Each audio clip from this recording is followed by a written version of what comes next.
So we're at step 9 now, which reads, if you prefer, embroider or applique the front panel. So all that means is if you want to put a decal or a patch or something here, you can. Don't put it a lot near the top or really towards the two edges. I thought about making a heat vinyl transfer. I don't have an embroidery machine, but it's late. I'm not going to do that, but you could put it like right here. Then it says, with right sides together, pin front and back to side panels matching notches, stitch, leaving one seam open so that the bag lays flat, which for a very short direction is actually meaning we're going to be doing quite a lot of steps. So we're going to start with one front panel, the right side is up, and we're going to take a side panel and put the right sides down. So we're matching up the notches. So these double notches here,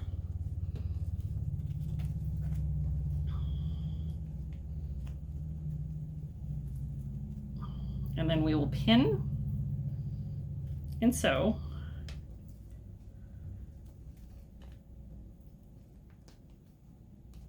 along this edge. And we could do this one at a time, but I'm just gonna go ahead and pin everything together at once so I can make it go at once.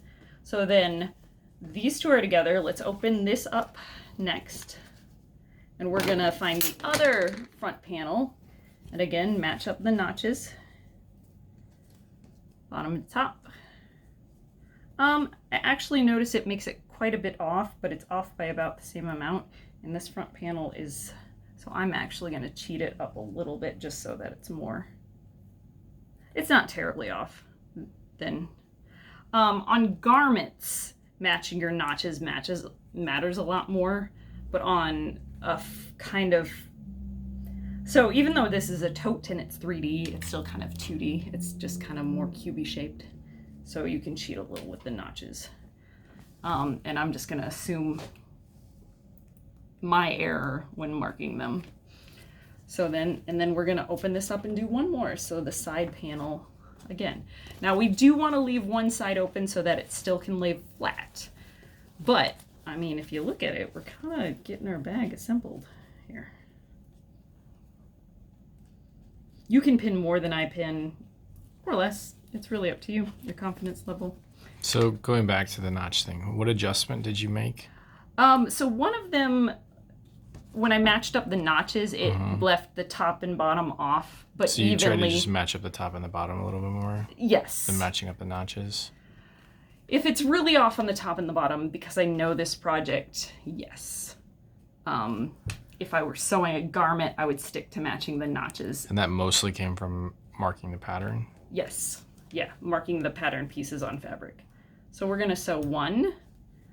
So I don't know, you kind of treat it like a book. 1, 2, 3. So sorry, I want to keep asking about that a little bit. So if they want to be the most accurate that they can be, and I know this is the wrong video spot for this, but when they're marking their pattern, what's the best way to do that? Is it with the little like the little rub thing that you did?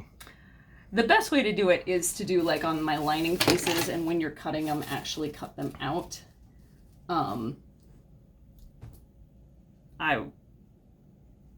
I knew I could get more out of my fabric if I laid it out differently, and I knew I could cheat some. That's fine. Yeah, I'm just wondering, like, if you were trying to be as accurate as you possibly could be.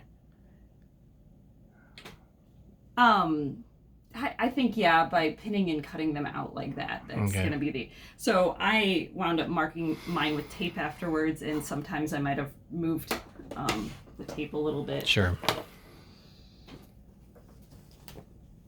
Okay.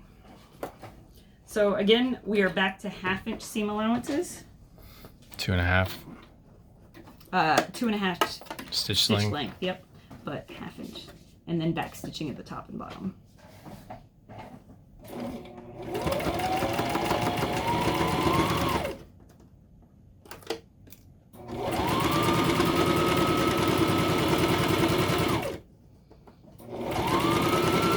Okay, you can't see it here, but we are approaching, and I can feel it with my fingers, a bulky seam. This is right where the elastic is. You want to go slow, and if you need to, you can kind of give your machine a little encouragement by don't, like, just give a gentle tug as it's going through. You want to go slow. If you try to speed through that, you might break a needle. So just go slow and steady. If you need to, sometimes you can, like, I don't want you hand wheeling more than 5 stitches, but a couple stitches is okay to hand wheel to get it over a bumpy part. I also might be experiencing more bulk in that area than you all will be. Again, because I chose this really stiff interfacing.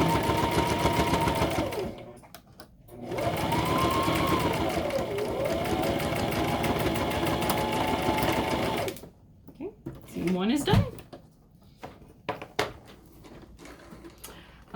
Funny story here, don't ever sew with candles on this side of your sewing machine because you wind up sewing right into it. And it starts a fire. It does.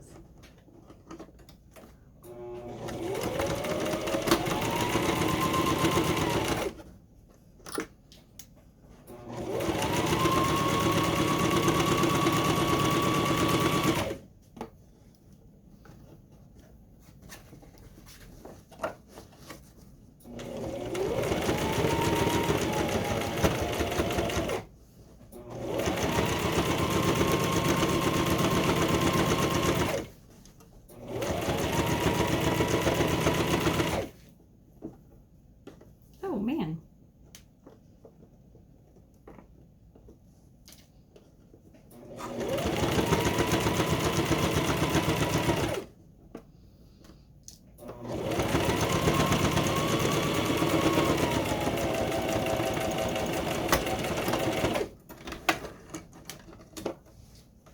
Okay, 2 seams done, last seam.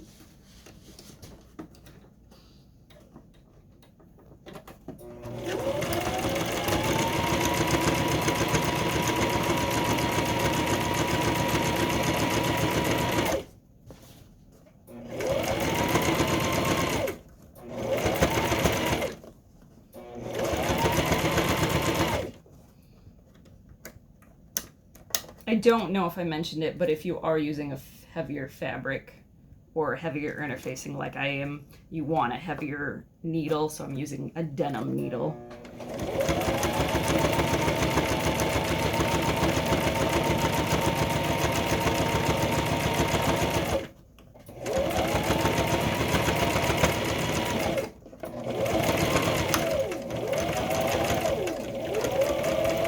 Did you hear that? I nicked that pin. It didn't break the needle, but I nicked it. Okay, so now we have most of the bag. Between this step and the next, I'm gonna go through and I'm gonna butterfly all these seams and press them open.